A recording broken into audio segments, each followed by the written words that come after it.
Hey guys, tonight we slip into a world where the trees breathe, the leaves whisper secrets, and the ground beneath your feet is just as likely to open its jaws as support your weight. You're not in a nightmare. You're in Vietnam. And tonight's story isn't about battles in the open, tanks charging across plains, or jets screeching overhead. No, this is about the silent war, the waiting war, the kind of war where you don't see your enemy, but you feel them in the tension behind your knees, the itch at the base of your neck, the way you hesitate before placing your next step. You probably won't survive this. So, before you get comfortable, take a moment to like the video and subscribe, but only if you genuinely enjoy what I do here. And hey, drop your location and local time in the comments. I love seeing where everyone's tuning in from. Now, dim the lights, maybe turn on a fan for that soft background hum, and let's ease into tonight's journey together. You arrive in Vietnam in 1967, young, alert, and weighed down with 80 pounds of gear and a stomach full of fear. From the moment the humid air wraps itself around you like a wet towel, you understand one thing. The jungle isn't your friend. It's alive, yes, but not in a charming rainforest documentary way. It breathes. It listens. It remembers every heavy boot that crashes through its ferns and vines. Your squad leader grins the way only someone deeply broken can, slaps your helmet, and says, "Welcome to the meat grinder." And sure enough, every sound feels suspicious. The chirp of insects, the rustle of leaves, that faint click, no, definitely not just a twig. This is a place where silence screams. You don't know who's watching, but you know someone is. The Viet Cong weren't just hiding in the trees. They were the trees, masters of camouflage, architects of chaos. And while your training taught you to fight, to shoot, to take cover, nobody ever prepared you for a war where the environment itself was the weapon. Take 5 steps off a trail, and you might never be seen again. This is the slow bleed of warfare, the daily erosion of your nerves. Your platoon moves in single file, like ducklings behind a cynical mother goose. Each one of you praying the guy in front knows what he's doing. Sometimes he does. Sometimes you find out the hard way. One guy, Morrison, from Illinois, stopped to retie his bootlace. That was it. A normal movement. Bent over for 2 seconds, and the ground beneath him collapsed like a trapdoor. Down he went, and then came the scream. Not the quick kind, the long one. You ran forward to help, heart hammering, but the squad leader barked for everyone to freeze. He crept forward and shone his flashlight down the hole. Pungy pit, a nest of bamboo spikes, sharpened, fire-hardened, and laced with rot. One stake had pierced Morrison's calf, another his palm. They had to cut the spikes just to lift him out. He made it back to camp, leg twitching, face gray. Got an infection. Was on the next chopper out. Never saw him again. That was week 1. Now you step carefully. You learn to read the terrain like a gambler reads cards. If a trail looks too clean, it's probably a lie. If grass is flattened just right, something's off. There's a particular pattern of fake leaves over a pit. Slightly too neat, slightly too green. You joke that the jungle got lazy that day. But really, it's you who's getting paranoid. And rightly so. You start walking like your life depends on it. Because it does. Each footstep becomes a ritual. You press gently with your toe, wait a half beat, then roll forward. You eyeball every vine. You squint at each pile of dirt. A branch hanging too low could be a tripwire. A puddle too still might be covering something metallic. And there's always that feeling, like someone's watching from the trees. Not moving, not breathing, just waiting. The Viet Cong were experts at melting into the landscape. Sometimes, their booby traps were baited. A shiny object placed just off the path. A helmet, a cigarette box, a boot with its laces still tied. You knew not to touch it, but something in your brain itched anyway. Historians still argue whether the North Vietnamese tactics were purely defensive or intentionally psychological. Maybe both. Maybe they knew that by rigging nature itself to attack you, they could break more than just bodies. One quirky detail you never forget. The rats.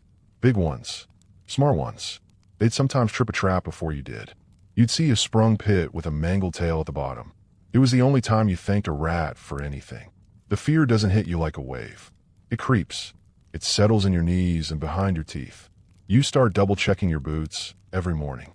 Not just for spiders or scorpions, though those are real, but because you once heard a guy found a snake curled inside one. No one knows if it was placed there, or if it just liked the warmth. Sleep? Sure, technically you get some, but even dreams feel rigged. You jolt awake at rustling leaves. Someone's foot twitches in the dark, and half the tent flinches. And through all this, the air never stops pressing on you. The humidity is thick enough to chew. You sweat until your skin feels like it's made of damp cloth. And still you carry on. You pack your M16, your rations, your tiny photograph of home, and your growing suspicion that every step might be your last. It's not heroism, really. It's habit. It's rhythm. It's the cold, weird comfort of doing the same thing every day and knowing the alternative is worse.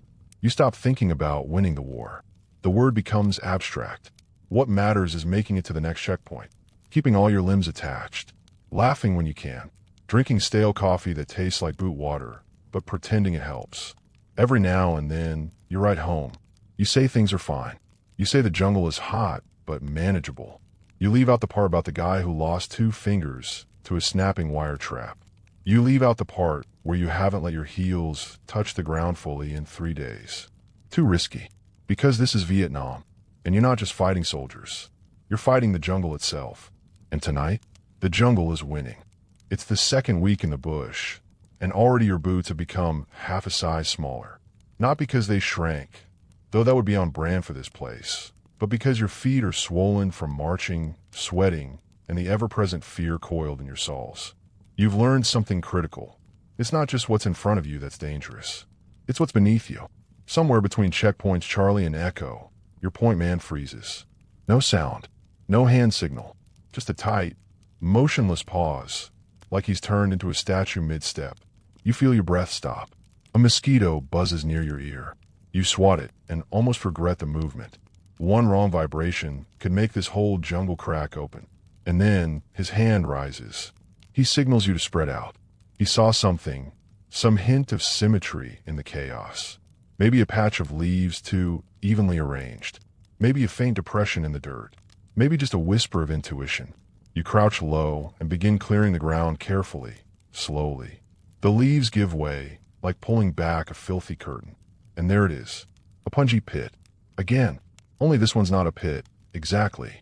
It's shallower, more of a trap tray, hidden just a few inches under the soil. At the bottom are short, jagged bamboo stakes, sharpened to hypodermic cruelty. Some are tilted at cruel angles, clearly designed not to kill but to maim, to rip flesh while the victim tries to pull their leg out. The Pungy stake is the Viet Cong's calling card. Bamboo, turned brutal. They'd carve the points, fire harden them until they gleamed, and then smear them with filth. Feces, rotting meat, swamp mud. Anything to ensure infection, fever, and a slow, helpless withdrawal from combat. Your squad leader mumbles something that sounds like medevac bait. And he's right. These traps weren't meant to reduce your numbers. They were meant to slow you down. One guy injured meant 2 others stuck carrying him out. 3 men out of the fight, with 1 spike. It's the math of war, done in bamboo and blood. Pungy sticks weren't always in pits, either. Sometimes, they were nailed into boards, Pungy mats, then planted vertically along the edges of trails or hidden inside foxholes, ready to jab upward if a soldier dropped in. In some cases, they were wedged into the floorboards of huts or tunnels, aimed just right so that stepping forward meant stepping into them. One fringe story you hear around the firebase is about a trap called the Venus flytrap. 2 bamboo planks studded with Pungy spikes, spring-loaded to slam shut around the foot or lower leg like some demonic bear trap. No one knows if it's real or just the jungle's version of a campfire horror tale. But either way, it keeps you from stepping too boldly. Historians still debate how widespread the Pungy stake actually was. Some say it was more psychological than practical. Terrifying, yes, but not statistically deadly. Others argue that its true power was in its message, that even the terrain had turned against you. Whether it killed one man or just wounded him, it made everyone else walk a little slower, breathe a little harder, and second-guess every fallen leaf. The guy in your unit who talks the most, Ramirez from Texas, goes silent after seeing that trap. Later, over lukewarm rations and mosquito bites, he mutters, "Man, they want us scared. Not dead, just worried all the time." And that's exactly it. The jungle doesn't try to overwhelm you with force. It chips away at your mind. 1,000 cuts to your sanity. Like Chinese water torture. If the water were spikes and your mind was sleep-deprived and bug-bitten. The next day, you find a variation. A pit that's not spiked at all, but filled with vertical bamboo rods, slick with some kind of resin. At the bottom, snake bones. Old ones. Probably a makeshift prison for something venomous, meant to bite whatever falls in. Maybe it died. Maybe it's still around. Maybe it slithered out last night and is now in your tent. You make a mental note to check your boots twice. Sometimes the traps are fake. That's almost worse. A clearly marked pit, obvious as anything, meant to scare you off a path. But the real trap is a few feet to the left, waiting for your clever detour. It's misdirection, pure and simple. And it works. You see a guy named Lancer. Yes, really. Go down hard after avoiding a decoy pit and stepping right into a pressure plate. Just a flash and a scream. He survives. Barely. Later, someone mutters, better to step into the lie than the truth. You all nod. One evening, after chow and before your nerves unravel for the night, you gather with your squad to trade stories. It's a new ritual. Someone always says, okay, worst trap you heard of, not one you saw. And the stories roll out. Some absurd, some horrifying. One guy claims he heard about a pit full of sharpened toothbrushes. Another swears there was a trap made with broken sunglasses and crushed Pepsi cans. You laugh, but not too loud, because what if it's true? You start seeing Pungy steaks in your dreams. You imagine stepping into one while walking to the mess tent, or back at home in your own backyard. The way the bamboo breaks skin like it was made for it. The way the jungle always seems just one breath away from dragging you in. And every time your boot hits the dirt, you remember. It's not just a step, it's a question. And the jungle, it always has an answer. You're a few weeks in now, and your instincts have evolved into something you almost trust. Almost. You don't just see danger anymore. You feel it. Like the way the hairs on your arm rise a split second before your eyes register that something's off. A silence that falls too cleanly. A tree branch hanging at the wrong angle. A vine that doesn't quite sway with the breeze. But today it's about tripwires. Those silent, invisible whispers of death strung between branches or buried low in the grass, waiting patiently for your ankle to kiss them. They don't shout. They don't warn. They just trigger. You're patrolling a narrow trail flanked by thick underbrush. Your squad moving in that careful toe-heel rhythm. And then, snap. It's subtle. You wouldn't even hear it if you weren't listening for it. The guy ahead of you freezes. His body locks mid-step like he's been hit with a pause button. And you see it. That thin silver wire, almost hair-like, strung low between two trees, vibrating gently now like a spiderweb just disturbed. Everyone holds their breath as your squad leader kneels down slowly and follows the wire with his eyes. It disappears into the brush on the left. A minute later, you hear him exhale and whisper, RPG rigged to a tree stump. Non-electronic. Simple trigger. He cuts the wire carefully. Disarms it. You don't move until he waves you on. No one speaks. It's the third one this week. Tripwires are the Viet Cong's invisible handshake. They're strung across trails, near water sources, or anywhere you might forget to scan waist down. They're often homemade, crafted with fishing line, stripped electrical cords, even plant fibers woven tightly into cords. Some activate grenades, some set off bamboo whips, and others, horrifyingly, unleash swinging traps with spikes or rusted blades. They're not all meant to kill. Some are psychological. You'll find a tripwire that triggers a flare. Just to let you know, we see you. Sometimes it's a simple alarm system, cans strung together to rattle through the foliage when triggered. But other times it's a toe popper. Toe poppers are small mines, usually homemade or modified from U.S. supplies, buried shallow and linked to tripwires. When triggered, they explode upward with just enough force to obliterate a foot or shatter a shin. You see one go off on a parallel patrol line. There's a pop, a plume of dirt, and a scream that cuts the humid air clean in half. The medics are fast, but blood is faster. Historians still debate just how widespread the toe popper was versus the psychological terror it inspired. Some veterans insist they were everywhere. Others say the fear of them was the real trap. Enough to paralyze movement, slow progress, and drain morale. And here's the kicker. Many of these devices weren't even enemy designed. The Viet Cong were notorious for scavenging dud U.S. ordnance, grenades, shells, mines, and rewiring them into DIY nightmares. One guy in your unit called it junkyard jazz. You laugh nervously. It's kind of brilliant and deeply unsettling. But it's not always what's hidden that gets you. Sometimes the enemy wants you to see the wire. Like a cruel little game. You spot one and think, gotcha. You cut it. Step forward. Click. The real trigger was on the other side. It's called a secondary tripwire. And once you've seen one go off, you never unsee it. The explosion happens after you think you've won. That moment of relief becomes the deadliest second of your day. One night, you're guarding the perimeter when a rookie, Brant, fresh from Fort Bragg, decides to scout a nearby clearing on his own. Dumb move. He doesn't come back. Search team finds his boot, shredded, leg gone. He'd walked into a dual-rigged wire trap. One wire attached to a flare to draw attention. The second hidden behind a branch, connected to a grenade.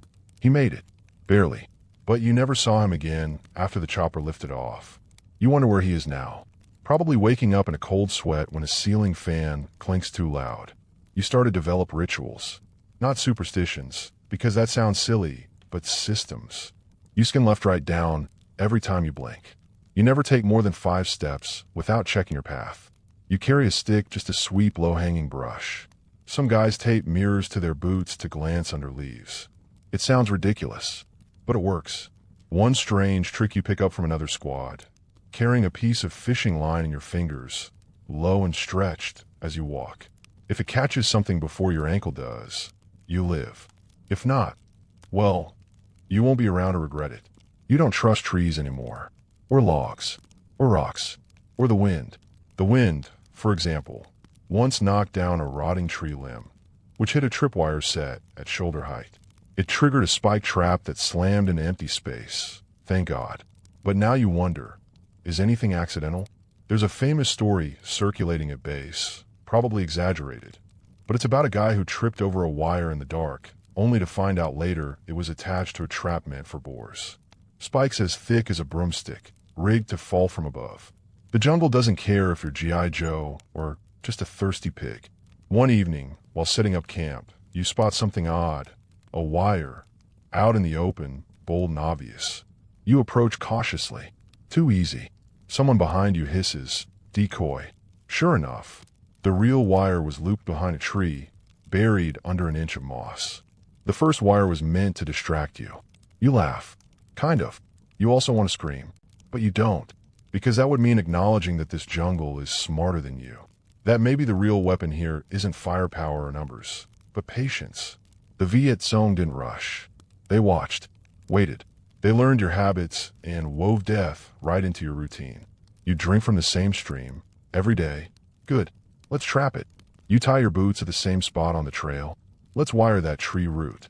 You start changing things, randomizing your steps, counting odd numbers as you walk, whispering nonsense just to throw off fate. It becomes a game, almost. And one night, under a sky black enough to swallow the stars, you lie awake in your sleeping bag and think, what if the real trap isn't the wire? What if it's the waiting? By now, your muscles flinch before your mind catches up. You hear a twig snap behind you, and it feels like your heart detonates before your boots even turn. But it's not always the sound that gets you. It's the silence that follows. That perfect, absolute hush. It's the kind of silence that comes just before something truly awful happens. You're walking point this time. Not by choice. Your squad rotates. Every guy gets his turn at the front. It's supposed to be fair, like slicing the last piece of bread evenly among a table of wolves. Your M16 is loose in your hands. You're scanning the trail, knees aching, sweat soaking your back like a warm, clinging towel. The jungle smells sweet today. Overripe guavas, maybe. A little too sweet. And that's when you see it. A square patch of ground ahead, slightly concave. Just a shallow dip, maybe the size of a boot. Your brain doesn't scream. It whispers. You wave the guy behind you down, point to the spot, and take a long, careful step backward. The squad leader checks it, then motions for you all to retreat 10 paces. He radios it in. You wait. 20 minutes later, An explosives specialist arrives. He uncovers it with surgical grace. A mine. Specifically, a bounding mine. Sometimes called a bouncing Betty. Even though the nickname technically came from a German model in World War II. The VC used something similar. A device buried in the dirt that, when triggered, didn't explode immediately. Instead, it launched itself up, waist high, and then burst in all directions. Shrapnel sprayed in a 360-degree radius, turning the air around you into flying razors. It wasn't designed to kill just one soldier. It was meant to clear space. It could take out 2, 3, maybe 4 guys standing too close. All from a trigger you might not even notice until your foot lifted and it was too late. Historians still argue whether the VC preferred bounding mines to pungy traps, or if they used them as complementary tools in a larger strategy of layered horror. What's certain is that the bounding mine was as much about message as it was about destruction. You are never safe from below. There's something existential about that. One quirky bit. Sometimes the trigger was laughably simple. You'd expect high-tech, wires, electronics, maybe pressure plates, but no. Some bounding mines were set off using friction igniters scavenged from cigarette lighters. Others were rigged with nothing more than match heads, bits of string, and discarded tin cans. Homemade, resourceful, lethal. You hear about a trap where a bouncing mine was hidden inside a termite mound. Think about that. The enemy took the time to hollow out an insect palace, rebuild its outer wall with clay and spit, and leave it to bake in the sun, just so you'd walk by thinking it was just another hump in the dirt. Next time you see a mound, you give it 6 feet of space. Minimum. Another time, a dog from a nearby village runs toward your patrol. Happy, wagging tail, tongue lolling. You almost smile. Almost. Then someone shouts. The dog explodes. Turns out, some mines were rigged to detonate remotely, triggered by a pull wire or a long cord hidden in the brush. The Viet Cong would sometimes tie these to livestock, or even children, knowing soldiers wouldn't expect a trap wrapped in innocence. You don't sleep that night. The next morning, you cross a muddy patch where the trees open up. Just a small clearing. You breathe easier, briefly. The openness feels weirdly safe. Then a guy 3 rows behind you slips. Not bad, just a stumble. But it's enough. He lands with a heavy thud and a squelch. And then you all hear the unmistakable metallic click beneath him.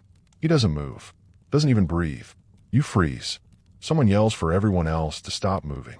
Your squad leader creeps up, crawling like a ghost, and slowly uncovers the thing beneath the soldier's leg. It's a bounding mine. Worse, it's rigged to a secondary trigger. A dead man's switch, basically. If the pressure lifts without disarming it just right, it explodes. You all wait. For hours. Flies buzz. Sweat trickles into your socks. At last, a demolitions guy makes it in. Defuses it. Your buddy sobs when it's over. Not from pain, but from the sheer drain of waiting for death and not getting it. You help him up. He won't walk right for days. Not from injury, but from the tremble he can't shake. There's a phrase you hear whispered sometimes.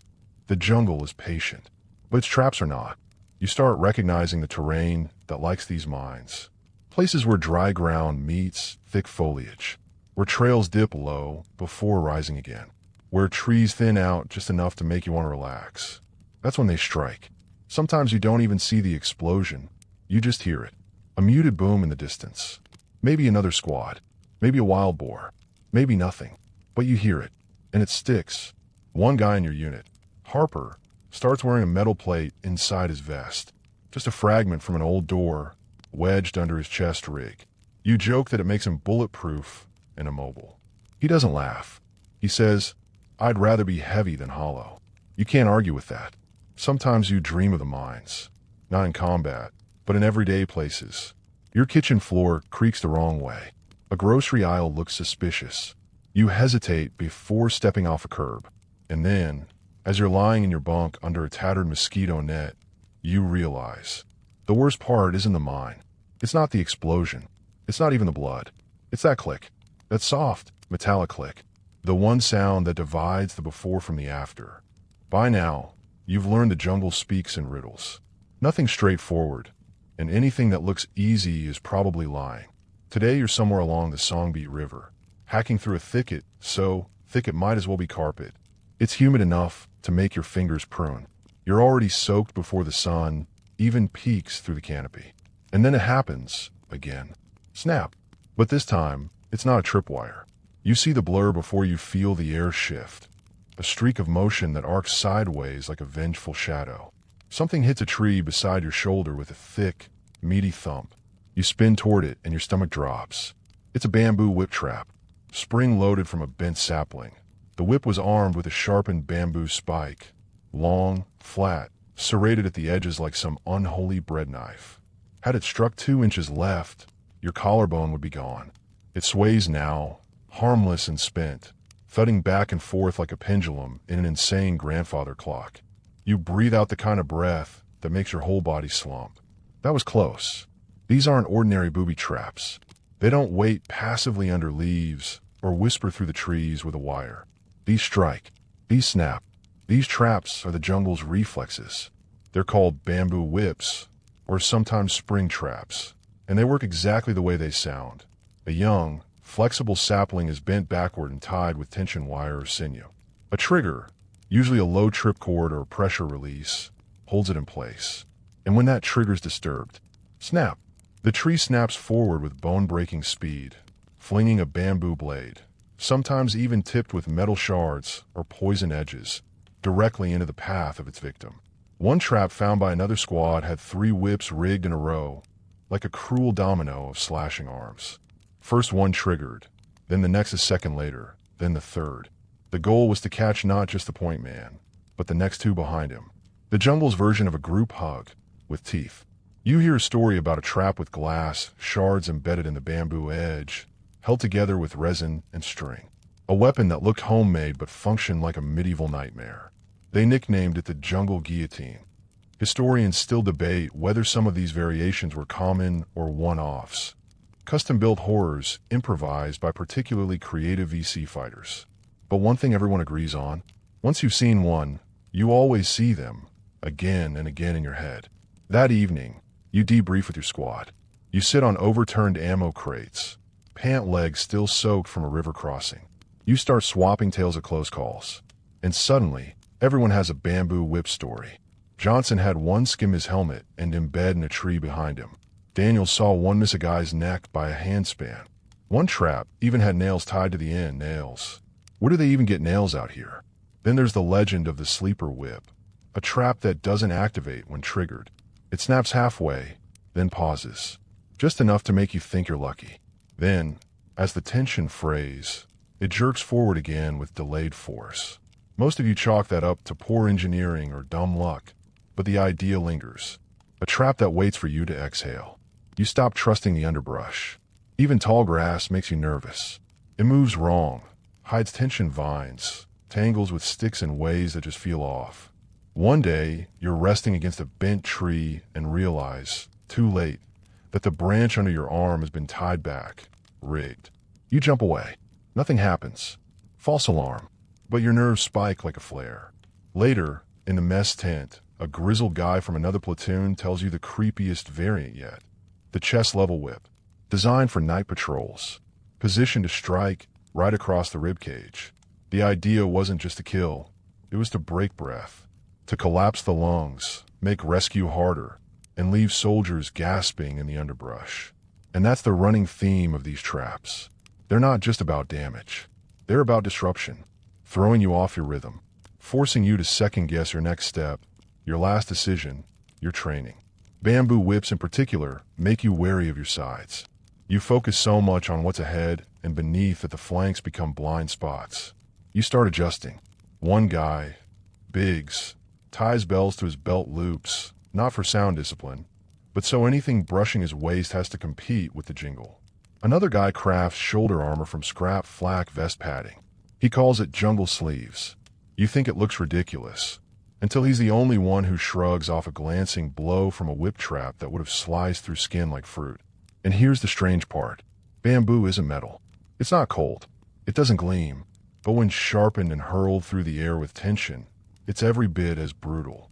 You begin to see the jungle not as neutral space, but as a willing accomplice. The trees bend with intent. The vines obey command. The earth buries the past and offers no warning. You remember earlier in training, when they said the biggest killer in the jungle was infection, not bullets. And now you see why.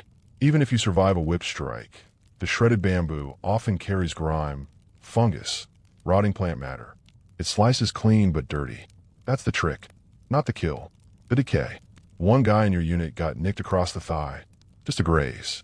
They cleaned it, wrapped it, thought it was fine. For days later he was delirious. The medic said systemic infection. You didn't know what that meant until he was flown out and they burned his cot. Yeah, you think of that whip trap again, the one that almost caught you earlier. You remember how fast it moved, how quiet, how perfectly positioned. It wasn't luck, it was design. And it reminds you of something nobody likes to say out loud. The enemy doesn't just understand this jungle. He's this jungle. By now, it's not the bullets that haunt you. It's the quiet things, the rustle with no breeze, the two still pools of water, the sudden stop in birdsong. And one morning, as you creep along a narrow animal trail near a ravine, a rustle becomes something else entirely. You freeze. Everyone behind you freezes. Then, from a branch above, it drops. A long, scaly blur plummets past your shoulder, hits the ground, coils, and vanishes into the bush. A snake. But it wasn't just there. It was put there. Your squad leader mutters the two words no one wants to hear. Snake pit. You've officially graduated into one of the jungle's darkest jokes. Booby traps snakes. Yes, they exist. Not in the cartoony Indiana Jones way, but in the cold, deliberate method of a people who know how to use every living thing as a weapon. Cobras, bamboo vipers, Russell's pit vipers, venomous, aggressive, and often placed in baskets, hollow logs, or underground boxes designed to release them when disturbed. Sometimes they were tied into bundles with just enough space to breathe, barely, waiting to be stepped on. Other times they were kept in pits covered with thin thatch or foliage, baited with meat or damp leaves to keep the snake angry, hungry, and ready. You've walked past dozens of fallen logs by now, most of them rotting and dull. But after this moment, every single one makes you pause. That one you stepped over yesterday could have been hiding a coiled death machine. The way they're rigged is deceptively simple. Tripwires connected to lids, or even rudimentary spring latches that pop open a bamboo cage and tip it forward. Gravity does the rest. You later hear of a particularly twisted version. 2 snakes in one trap, one non-venomous, meant to draw your attention and distract you. Then the real one strikes while your guard is down. Historians still debate if this was real practice or urban myth among soldiers. But honestly, in Vietnam, the line between myth and memory blurs fast. You get a crash course in venom types, hemotoxins, neurotoxins, cytotoxins. Each one does something different, and none of them are gentle. Some destroy tissue slowly. Others shut down your lungs in minutes. You find yourself squinting at movement in the grass, hoping you're not seeing what you think you're seeing. You start dreaming of scales. One guy, Wilson, got bit on the forearm by a snake rigged into a mess tent. Yes, a mess tent. The thing was coiled inside a crate of rice. It lunged the moment he reached in, bit him twice. The medics pumped him full of anti-venom, but the swelling lasted weeks. His arm looked like it had been carved from ham. You learn the difference between accidental snakes and deliberate ones. Random encounters are terrifying, but the booby-trapped ones, they feel personal. You can't help but wonder, did someone pick this exact trail, this exact log, knowing you'd be here? The Viet Cong knew the psychology of warfare better than anyone. They weren't trying to outgun you. They wanted to unhinge you, to make the trees your enemy, the wind your betrayer, the animals your assassins. You stop trusting nature. You start talking to it like a hostage talks to their captor. Just let me pass. Just for today. One quirky trick you hear about from another squad involved chickens. Not as food, but as snake spotters. Supposedly, a guy in a special forces unit once carried a chicken in his backpack. The bird would squawk wildly whenever it smelled a snake nearby. Sounds ridiculous, until you realize some Vietnamese villagers kept guinea fowl for exactly that reason. Sometimes absurd works. That afternoon, you pass a crumbling old shrine deep in the jungle. Some pre-war remnant with worn carvings and shattered roof tiles.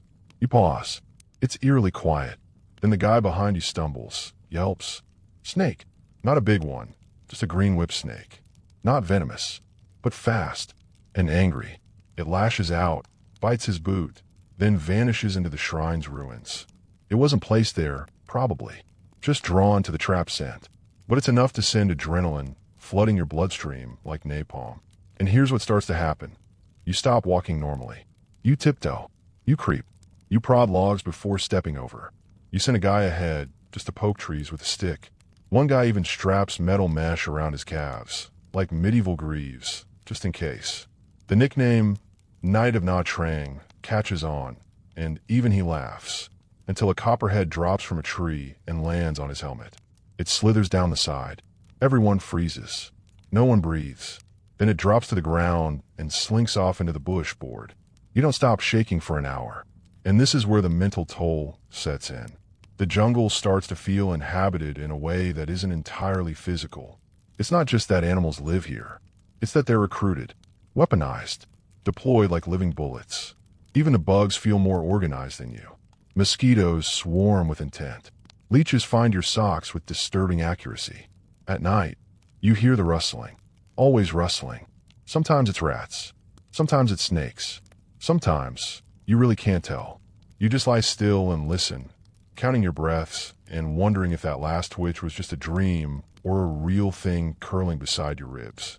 It changes your posture. You hunch more. You keep your arms closer to your chest. You flinch at falling fruit. You suspect birds of espionage. No joke. There's a rumor that the VC trained pigeons to alert them to movement. Probably nonsense. But you believe it. Because out here, paranoia isn't a disorder. It's a skill. And somewhere deep in your mind, you begin to understand the jungle on its terms. Not as a battlefield, but as an entity. A slow, simmering awareness. The way vines shift after dark. The way mist clings to certain trails longer than it should. You stop thinking in terms of enemies. You think in terms of traps. Traps that hiss. Traps that blink. Traps that wait. And when you close your eyes at night, wrapped in mosquito netting, sweating through your undershirt, you don't dream of home. Not anymore. You dream of fangs. You dream of silence. You dream of something soft slithering beneath your cot and waking up too late. Some days the jungle is loud. Cicadas scream. Birds shriek. Leaves crackle underfoot like brittle paper. But on the worst days, it goes quiet. And you know by now, that's when you should worry. Today's trail leads you down a ravine, so steep your knees wobble by the third descent. A dense mist coils around your boots, and visibility drops to maybe 10 feet in front of you.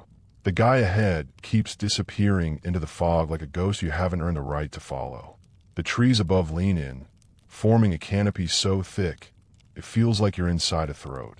And that's when it happens. Again, not a blast, not a strike, just a sharp, metallic snap. You see the guy in front of you drop like he's been yanked by the ankle. His scream echoes off the ravine walls. You rush forward, too fast, too dumb, until someone grabs your sleeve and yanks you back hard. Wire trap, not a tripwire, a tether trap. You kneel beside the fallen man, who's gasping and pale. His leg is bent at a brutal angle, already swelling. And you see it, the cable, taut and hidden under thick layers of moss and lichen. It's wrapped around his calf like a python made of steel. This is something different, not meant to kill you outright, but to trap you. These are the jungle's snares. Steel wires, repurposed from fencing, bicycle spokes, even scavenged communication lines, twisted into loops, coils, and slip knots. Designed to grab ankles, wrists, even necks, and hold. The victim thrashes, and the wire only pulls tighter. Sometimes, they're tied to bent saplings, rigged so that stepping on the trigger plate pulls the wire taut and yanks the victim upward, into the air. You've heard about a guy who was found hanging upside down from a tree, half conscious, his rifle still dangling from his shoulder. Trapped not by luck or mistake, but by the jungle's own ingenuity. And here's the kicker. Some of these snares were non-lethal by design, because a screaming soldier on the radio brings reinforcements. And reinforcements walk into traps. You look down at the guy's leg and realize he's lucky. It's not broken, just shredded. The wire cut deep, but not to the bone. He won't walk for weeks, but he'll survive. He's evac'd out that evening, face pale, teeth gritted, shaking his head like he still doesn't understand how the jungle grabbed him so fast. That night, around the perimeter, you start noticing how many guys start carrying wire cutters. Small ones, tucked into pockets, between grenades and canteens. Everyone starts walking with their toes pointed out, scanning for loops, for unnatural bends in the foliage, for tension in the undergrowth. One guy, DeMarco, starts dragging a stick behind him, tied to his belt with a piece of cord. If he walks into a snare, he figures the stick might trigger it first. You all call it DeMarco's tail. You laugh. It does look ridiculous, until it saves him. 3 days later, he's walking point through a grassy slope when his tail stick jerks back, snap, and a barbed wire noose slaps upward, lashing empty air. No one laughs anymore. You start thinking about the psychology of it, the restraint involved, the idea that your enemy isn't just trying to kill you, but trying to trap you like prey, not even for interrogation, just to slow you down, turn you into bait. A logistical nightmare.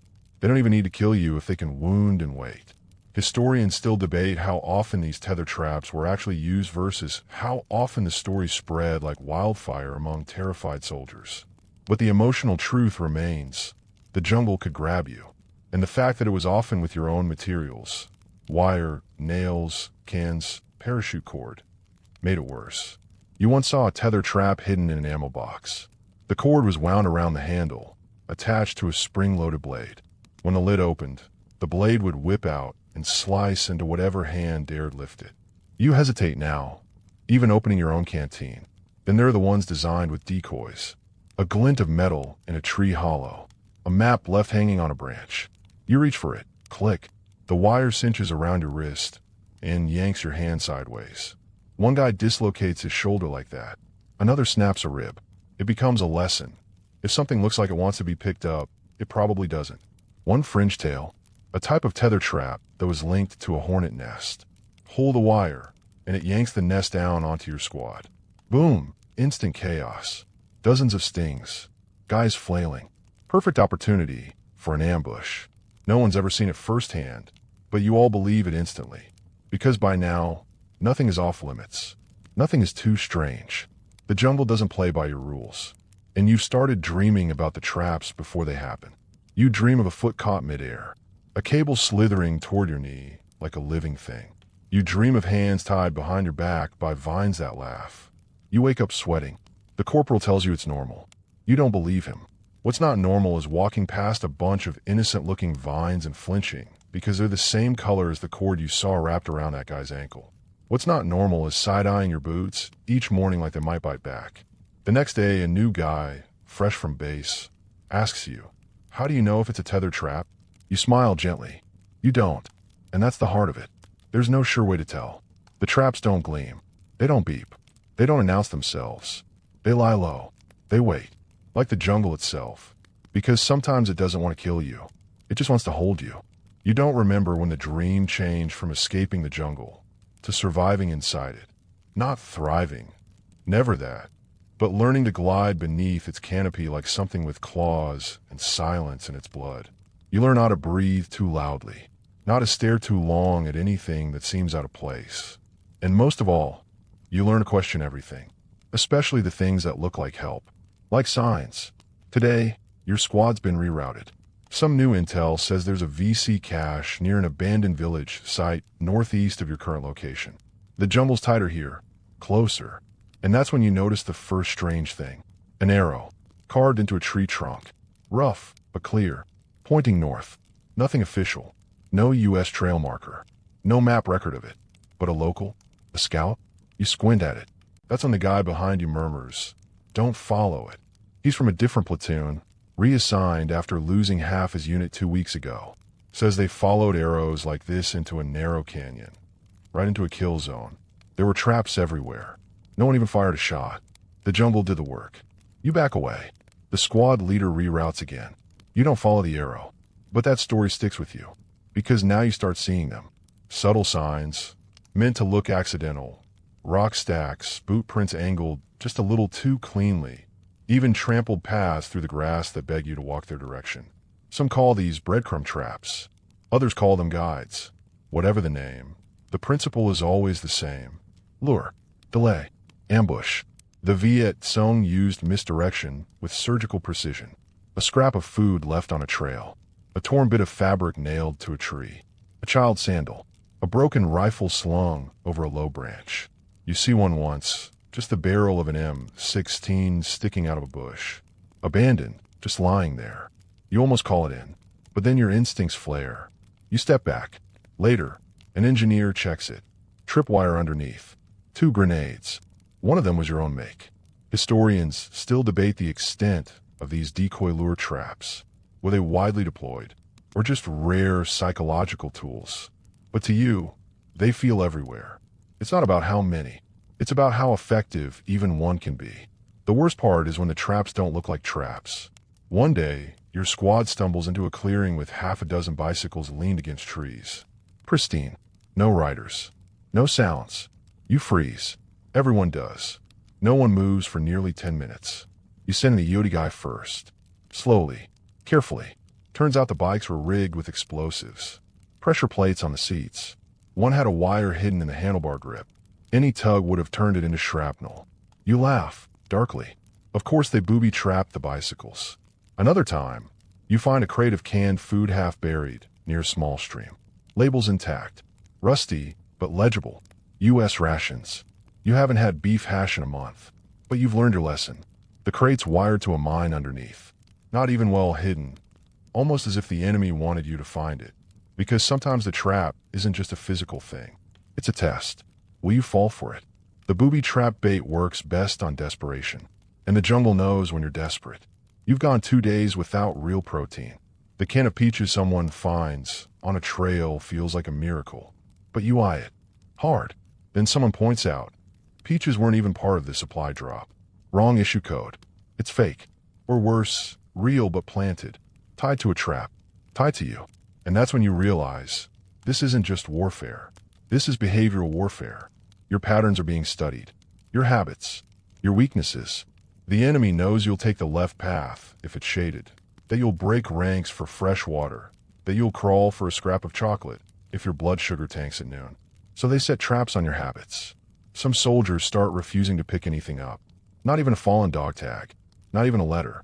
One guy in your squad, O'Leary, sees a photo lying on a trail. Black and white. A woman and child. He stares at it for a long minute, then shakes his head and walks on. You ask him later if you want to pick it up. He says no. I wanted it to be real. And that's the heartbreak of it. The jungle starts to eat your hope. Even gifts feel dangerous. Even help looks suspicious. One fringe story circulating at the firebase is about an entire bunker wired to blow, with a note on the door that said safe shelter, U.S. friends. 3 went in. None came out. That evening, during downtime, you start sketching in your notebook. Not traps, not trails, but shapes. You draw arrows, boxes, lines, trying to decode patterns. Is there a logic to where the traps appear? To how the decoys are arranged? Your bunkmate sees the notebook and jokes. Careful, or you'll start thinking like them. You pause, and suddenly, you're not sure if that's a warning or a compliment. Because here's the truth. The more you try to survive in this jungle, the more you begin to think like the ones who made it their home. And slowly, very slowly, the jungle stops feeling foreign. It starts to feel like a mirror. You start to recognize the signs, not just of danger, but of design. The jungle isn't random. Not here. Not during this war. Every leaf out of place, every pile of brush, every oddly cleared patch, it all has intention. It all says, don't relax. And then, just when you think you've seen every kind of trap this war can throw at you, you meet the ones you never see coming. Tripwire grenades. Not buried. Not tucked in the ground like Pungy pits or mines. No, these are floating death. Hung from trees, hidden in the foliage. Waiting. It happens during a routine patrol through a bamboo corridor. Narrow, tall, light filtering through in thin golden strips. It's almost beautiful, like a cathedral made of grass and shadows. And for a moment, your guard dips. You take a step forward. Snap, clink, chack. The sound is faint, but unmistakable. A metallic click, followed by a rustle above. You dive. The explosion rips through the space where your head was a second ago.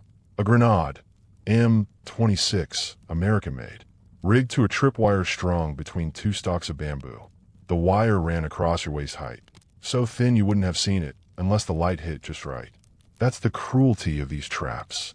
They're built from your own weapons, sometimes stolen in raids, sometimes scavenged from old battlefields. The enemy doesn't need factories. They need patience, and the jungle provides plenty of that. You recover. Your ears ring for hours. Your squad is shaken, but no one dies this time. The next day, the engineers sweep the path and find 3 more grenades, each suspended from low-hanging branches, connected with nearly invisible tripwire. One of them is so well hidden it's rigged to a leaf just heavy enough to hold tension. Historians still debate the frequency of these high-wire traps, but most agree they marked an escalation, a sophistication in guerrilla tactics. No longer just ground-level ambushes. Now the trees themselves are weaponized. You learn to scan the skyline of the jungle. Not just the path, the airspace, the canopy. You start noticing how often branches grow in symmetrical patterns, perfect for tying off a length of wire. You start fearing the wind, because when it rustles a bush the wrong way, you wonder what it might trigger. One fringe version of these traps was discovered by a Marine squad near Hue. Grenades were tied to a bamboo teeterboard, a hand-carved seesaw in the underbrush. One footstep pressed the board, yanked the string, and boom. No wires, just pressure and balance. It was elegant, terrifying, ingenious, the quiet kind of death. Then there's the fruit trap. You don't believe it until you see it. Someone in your unit finds a jackfruit hanging unusually low. It's fresh, perfectly ripe, almost tempting, just low enough to be reachable with a jump. The guy swipes at it with a stick, joking. The stick hits the fruit, which pulls a wire, which pulls a pin. Another grenade. Shrapnel catches him in the thigh. He survives, but now even fruit is suspect. Your squad adopts a policy. No touching anything that dangles. It sounds absurd, but after a week, it's part of your doctrine. Grenades, gas canisters, even firecrackers are all possibilities. Sometimes the traps aren't even lethal. They're just meant to cause panic.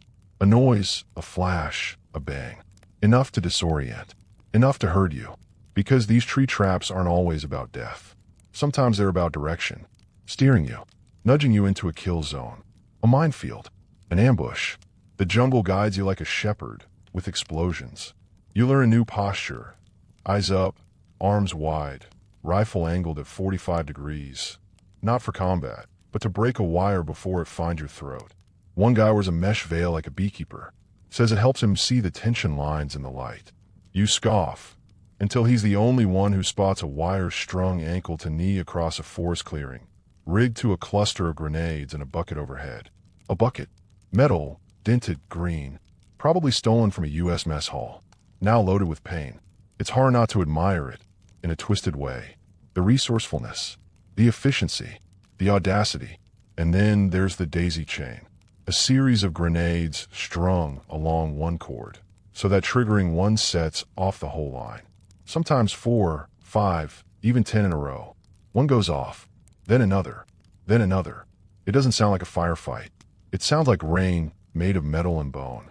Your lieutenant starts walking like a bomb technician. Slow, measured, finger tapping each tree trunk, as if listening for a heartbeat. He doesn't blink as much anymore. You wonder if he sleeps. You don't. You've started dreaming impulses. Explosions that go off just before you wake. Dreams where you tug a vine, and something above you hisses. You wake gasping. Your hands are clenching air. One quirky trap, whispered about but never confirmed, involved a fake bird's nest. Inside, a grenade. Pull the wrong branch, disturb the nest. And feathers aren't the only thing that fly. There's no limit to the jungle's imagination. And here's the deepest fear. These traps aren't waiting for you. They're watching you. They're designed to know your habits. How you hold your weapon. How you lead with your dominant foot. How tall you are.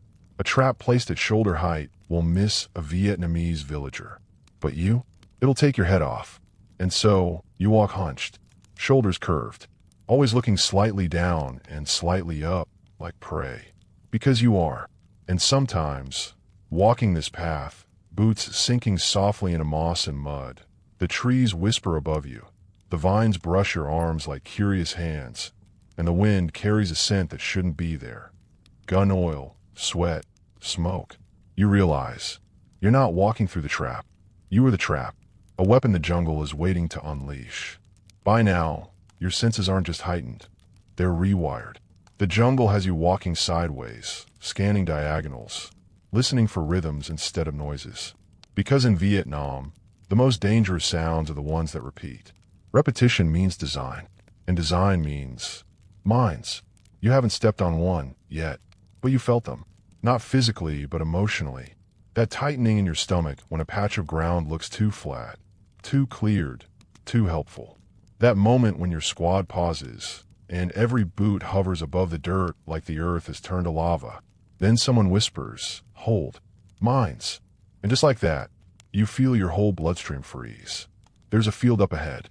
Not big, maybe the size of a tennis court. Grass swaying gently in the wind. At the far end, a tiny shack, a radio post, or maybe a munitions hut. Could be valuable. Could be fake. You watch as the engineers crawl forward, hands brushing dirt like archaeologists in a cursed tomb. They find a first one barely 2 feet in. Toe popper. Small. Flat. Usually made of plastic or thin metal, buried just an inch below the surface. You step on it, and it rips your foot open. Not a kill, just a cruel, incapacitating wound. The kind that takes up 2 other soldiers to carry you out. It's as tactical as it is traumatic. The guy's sweeping with the mine detector points with a gloved finger. Vietnamese copy, he mutters. K-36, based on our own M14S. And that's the sting. Many of the mines you fear were your own design. Adopted, adapted, and returned, gift-wrapped in earth and silence. Historians still argue whether the Viet Cong mass-produced their own mines or simply repurposed every fragment of abandoned gear. But to you, the effect is the same. A patch of dirt can cost you your foot. A trail that looks inviting can cost you your team. You learn the names like curses. The DH-10, a homemade device using a can, explosives, and nails. The POMs-2, Soviet stick mine, often stuck just above ground level. The blue 43 Dragon Tooth, U.S. anti-personnel drop mines, still littering certain jungle sections like teeth from a buried god. Then there's the bounding mine. Oh, you've heard of those. You pray you never meet one. The bouncing Betty.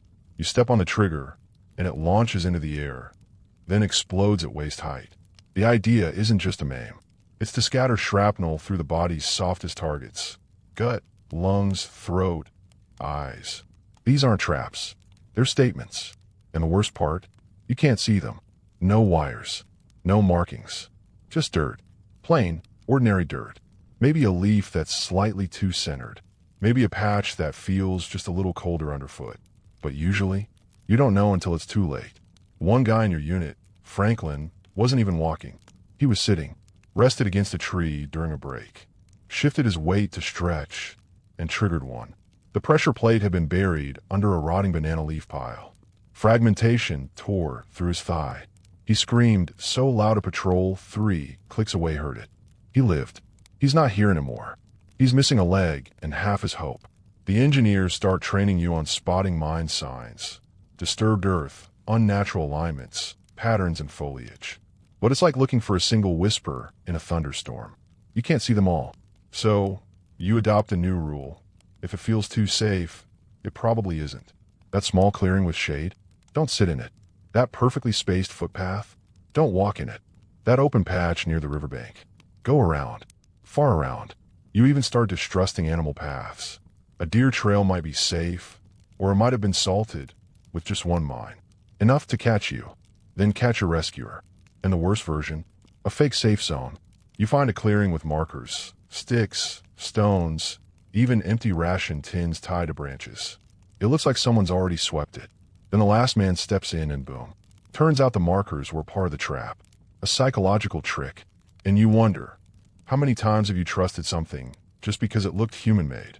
That's the thing about mines. They're anti-logic. They punish your instincts. They punish trust. One story that still circles the firebase is about a guy who stepped on a mine, but didn't know it. It had a long-timer fuse. He took 3 more steps. Then it went off. Historians debate whether that tech was even possible at the time. But again, truth in Vietnam doesn't need evidence. It just needs fear. And that fear becomes a sixth sense.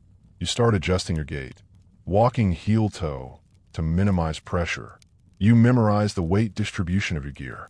You learn to walk behind, not ahead. Or if you're unlucky enough to lead, you carry something heavy to toss ahead. One guy uses a rock, another throws MRE tins. You become a dancer in a field of teeth, and eventually it starts to seep in, the quiet rage, that you're fighting ghosts with your feet. That one wrong step, one careless moment, one cracked twig under the wrong patch of leaves, and you vanish in a red mist. That's what mines are, after all. They're the war's memory, a way for the jungle to say, I'm not done with you. Even years later, they remain, waiting, silent, because unlike guns or bombs, or even pungy sticks, mines don't need an operator. They don't sleep. They don't rust quickly. They don't forget. They wait, and wait, and wait. You become fluent in silence. Not the peaceful kind, no. Not the silence of sleeping dogs or quiet meadows. This is war silence. The kind that builds inside your ears like pressure before a storm. The kind that follows you too closely. And in that silence, something even more insidious hides. The trap you never walk into. The one you carry inside you. Psychological traps. You didn't even know they were part of the jungle's arsenal until they started springing up in your dreams. Let's rewind. At first, the traps were external. Pungy pits, whips, mines, wires, snakes. You could scan for them, touch them, hear them click, sometimes even survive them. But after weeks, months, something shifts. You wake up not knowing where you are. You hear a twig snap and forget it's your own. You spend whole days waiting for something to go wrong, even when it doesn't. Especially when it doesn't. That's the mind trap. The anticipation becomes the weapon. The enemy doesn't even have to be nearby. Not anymore. They've moved into your head, and they've booby-trapped that too. It starts subtly. A sense of guilt when you laugh.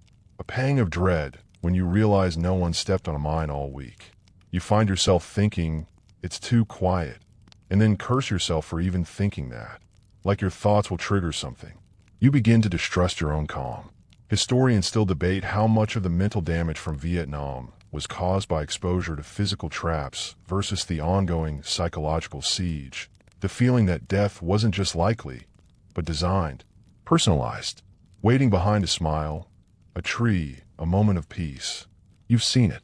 A guy in your squad, Jackson, loses it after a month of quiet. One morning, he's fine. That evening, he's pacing the perimeter, mumbling about whispers in the trees. You try to calm him down. He nearly stabs you with his bayonet, mistaking your approach for an ambush. They medevac him out the next morning. He clutches his helmet like it's a life raft. He'd never even encountered a trap. Sometimes, that's worse. There's a name for this, though no one calls it that in the field. Anticipatory trauma. The way your brain gets conditioned, not by explosions or wounds, but by the possibility of them. You could walk 20 safe miles. It doesn't matter. Your heart pounds like a metronome every second. Because at any second, you could stop being a body and become a story. One guy, Bartholomew, starts dreaming of pungy sticks coming through his mattress. He says he wakes up with phantom pain in his calves. Medics check him. No wounds.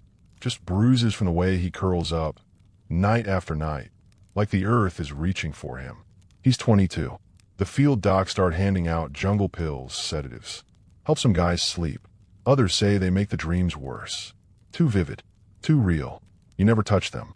You don't want a trap in your bloodstream. That's another thing. The mind begins treating everything like a trap. You start seeing cause and effect chains where there are none. You hesitate before lighting a cigarette.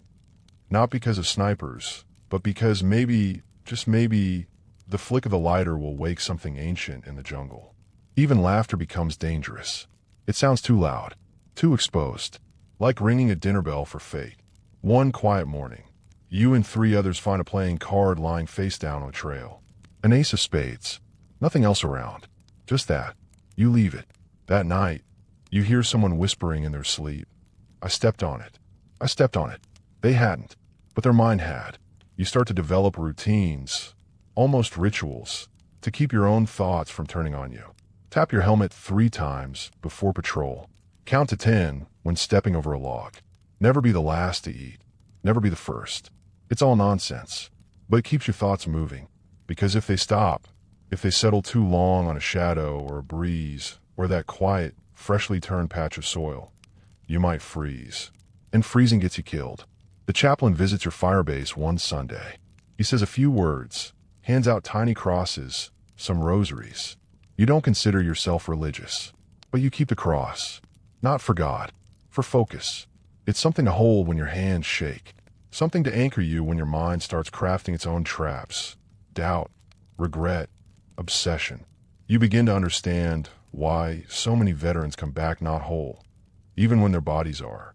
Because you don't walk away from a war full of traps without taking some home with you. Even the quirky stuff starts to get dark. Like the guy who starts talking to the traps. He walks point. Every day, before entering the jungle, he whispers, "Not today, boys." You laugh. Then one day, he walks through an entire path. 10 traps, all spotted before they triggered. Not a scratch. You stop laughing. You start whispering too. Not because it helps, but because it gives you a voice in a war that spent weeks trying to take it. You see, the jungle doesn't just try to kill you. It tries to rewrite you. It doesn't want to defeat you in battle. It wants you to become part of it. To think like it. To fear like it. To doubt and guess and hesitate like it. It wants to live inside you.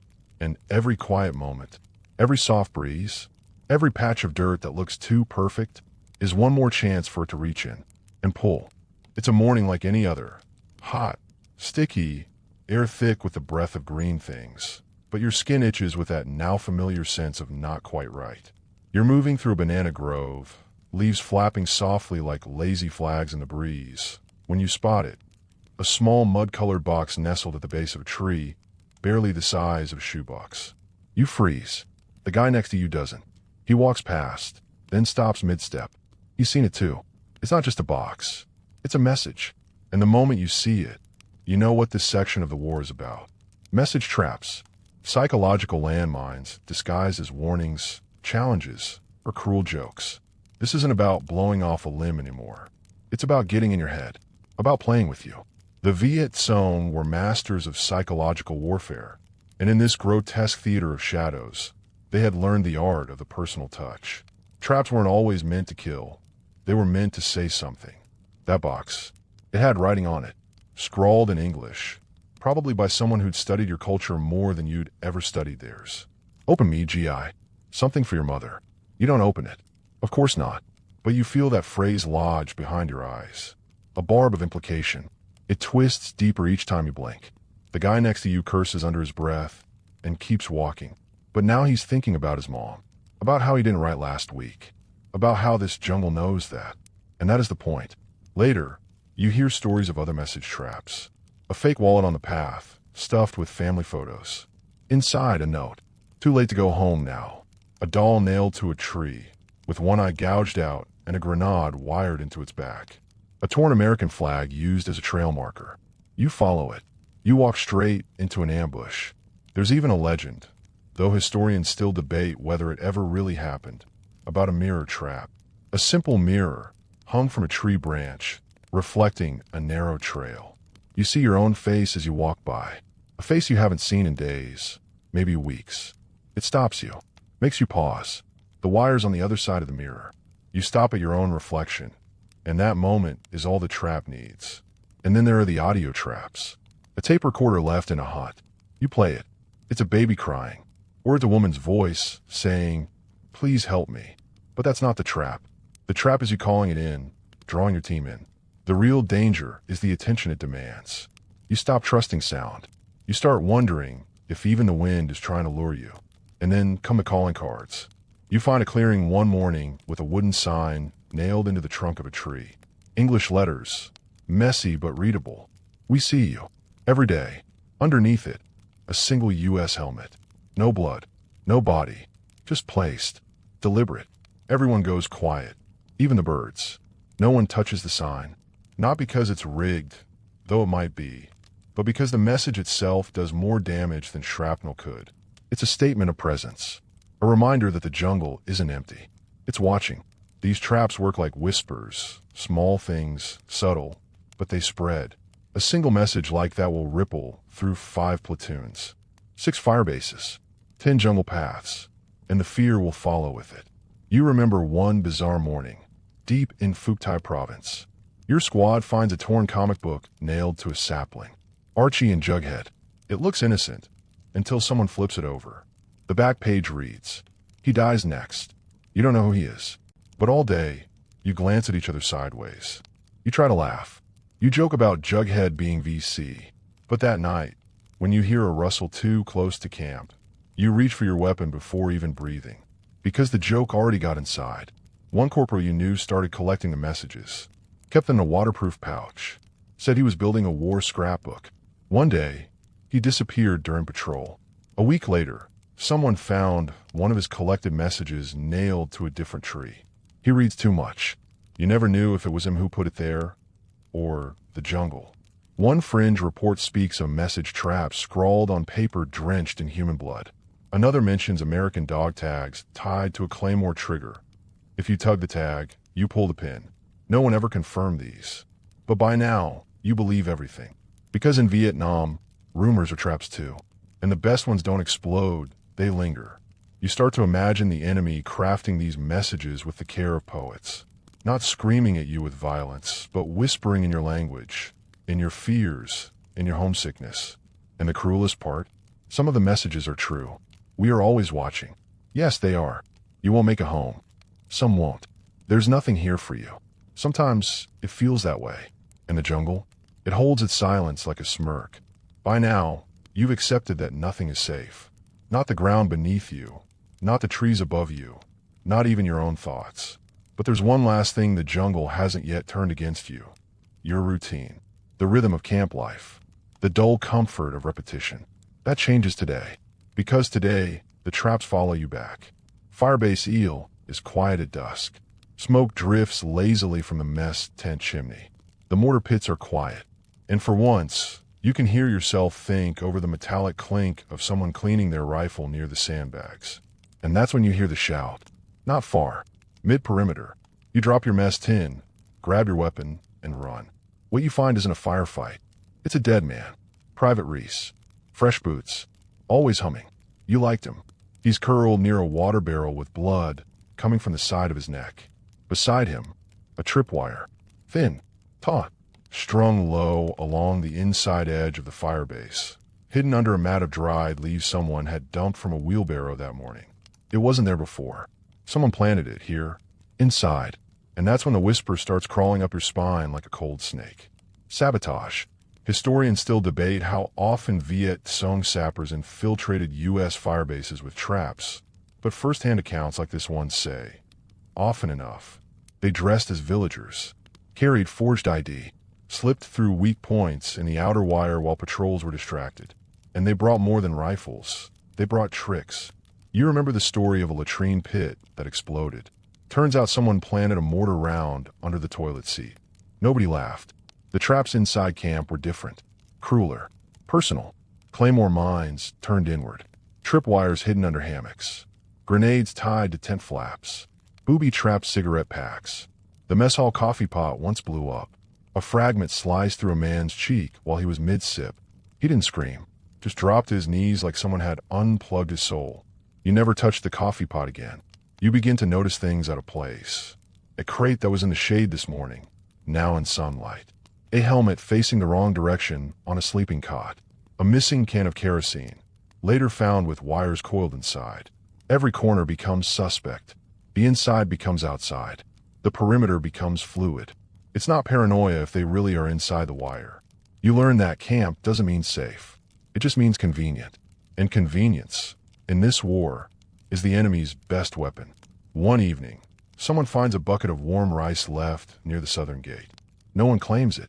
You gather around. You poke it. A grenade's pin is sticking out from under the bottom layer, hidden in the starchy steam. The bucket was placed there as bait. You begin taking notes, trying to trace the patterns. Who had gate duty that day? When was the last check? Which sentry was switched mid-shift? You never used to ask these questions. Now you ask them constantly. A corporal in your unit builds a rat trap system using tripwire and tin cans around his sleeping mat. One night, it actually goes off, not from enemy infiltration, but from another soldier sleepwalking. No one laughs, because the trap worked. And now you start wondering, how long until everyone has traps around their cots? How long until the perimeter isn't just around the firebase, but around each man, That's the thing about sabotage. It isn't just about explosions. It's about trust. It gnaws at it. One guy starts eating alone. Another refuses to sleep near anyone. A third keeps his boots on all night, just in case he needs to run, just in case his hammock gets rigged to a flare. There's a whispered rumor about a sapper who planted a delayed fire device inside the camp generator. It worked flawlessly for 2 days. On the third, when the engine kicked on, the explosion took out half the west side's comms tent. Was it confirmed? Who knows? But you remember the blast. You remember the silence afterward. And the strange thing? You don't blame the sapper. You admire him. You start thinking about how much effort that would take. How much patience. How much faith that the trap would be triggered not today, or tomorrow, but eventually. And that kind of patience, that kind of planning, that's the kind of war you weren't trained for. You were trained for firefights, for ambushes, for direct contact and messy noise. But these traps are quiet, elegant. They don't shout. They whisper. And now, even when you're safe, you keep your rifle loaded. You sleep with it on your chest. You refuse coffee. You stop eating rice if you didn't see it cooked. You cut your own rations open, even though they're sealed. Because now you know, the war doesn't end at the perimeter. It follows you into your bunk, into your spoon, into your pillow. And the worst part, the jungle doesn't even have to be here anymore. You brought it in with you. There's a rhythm to war, even here, even in Vietnam. The rain falls in cycles. The patrols rotate. The smell of damp socks and boiled rations becomes your daily incense. But just when you think you've mapped the chaos, when you feel like maybe, just maybe, you've seen every trick the jungle has, the traps get weirder.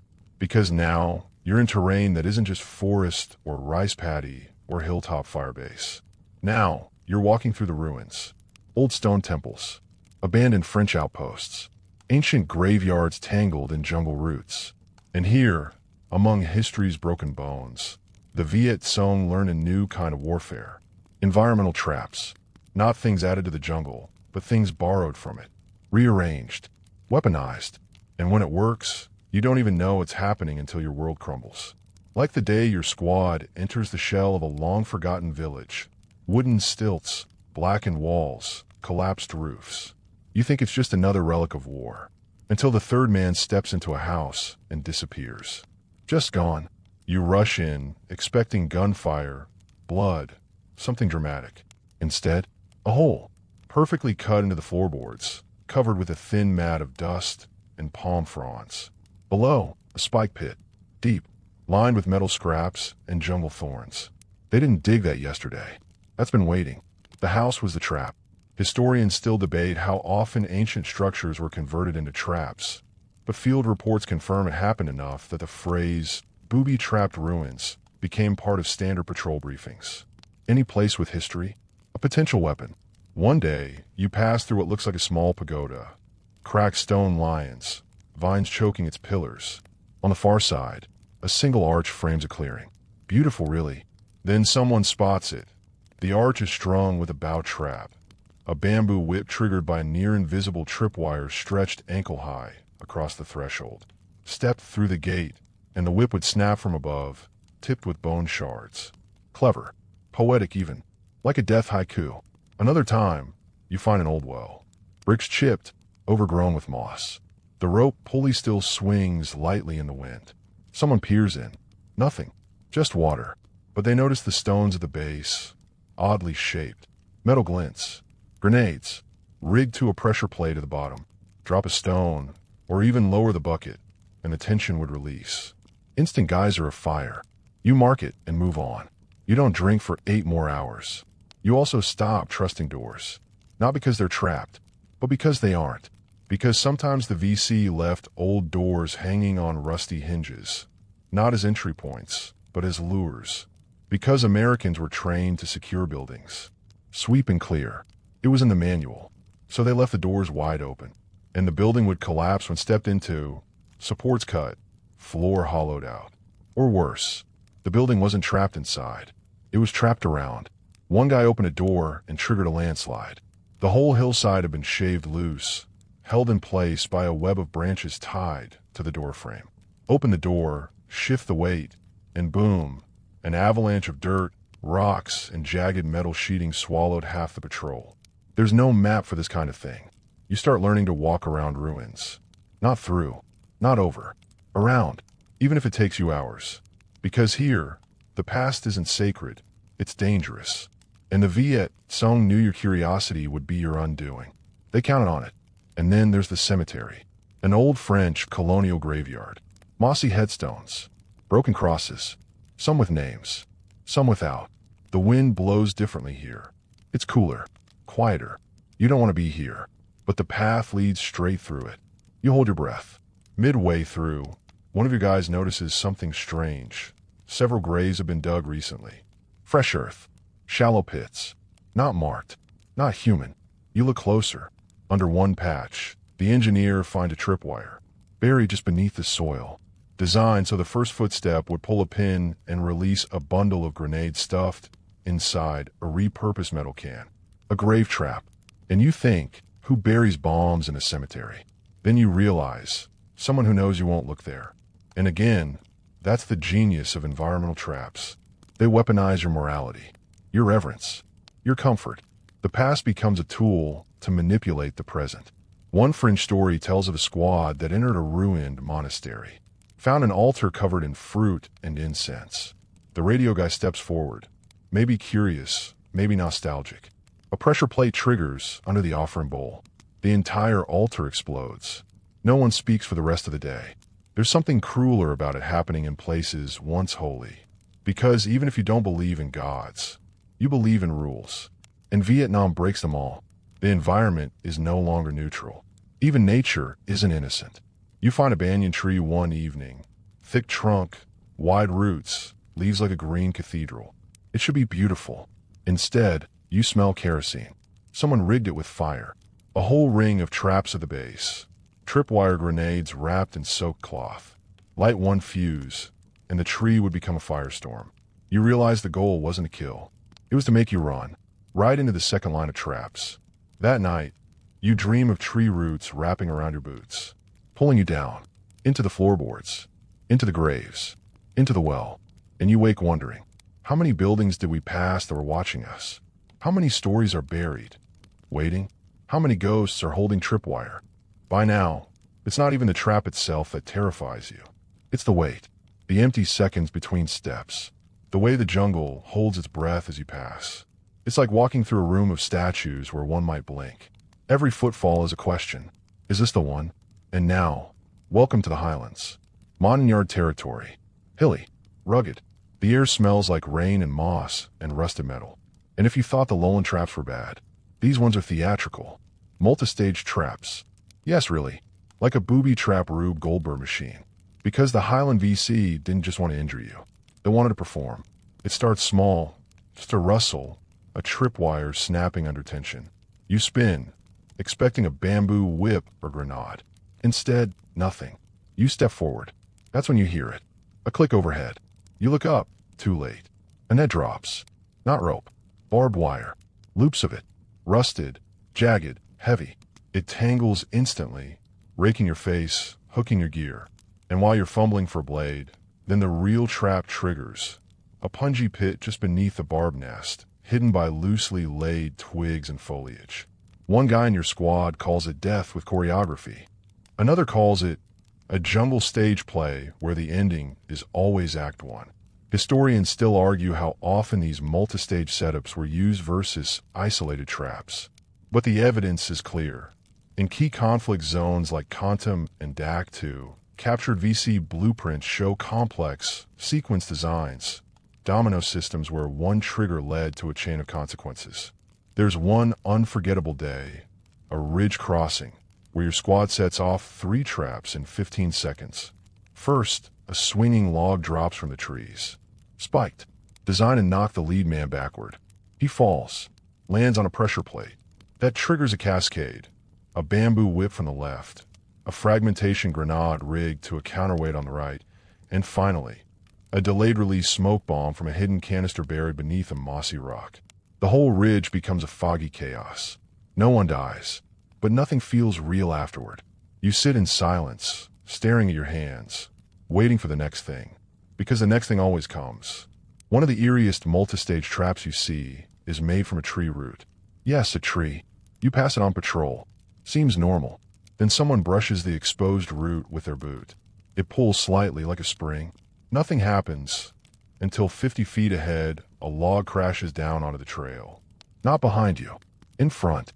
The trigger was placed way earlier, primed to hit the middle of the patrol line. You realize someone had mapped this exact trail, calculated your spacing, and planted the trap to bisect the group, separating scouts from tail. The jungle doesn't just want you wounded. It wants you scattered. And maybe the most disturbing multistage trap you ever encounter isn't even meant for combat. It's meant for rescue. It's a classic bait and kill. A wounded animal's cry, recorded, maybe even real, lures you off trail. You follow it. You find a small VC uniform bundle. Torn, bloodied. A trap is nearby, but you spot it. A Pungy pit. You breathe easy. You mark the trap, report it in. 2 hours later, a medic unit comes to disable it. They hit the second trap. A delayed claymore strung between two trees, triggered by weight shift on the original pit supports. The first trap wasn't real. It was set dressing. You wonder, how many obvious traps were just step one? How many times did you avoid the blade, but miss the hand pulling it back? And now you look differently. Not just for wires or triggers, but for sequencing. You stop after every false trap. You wait. You scan. You listen for the follow-up, the encore, the final act.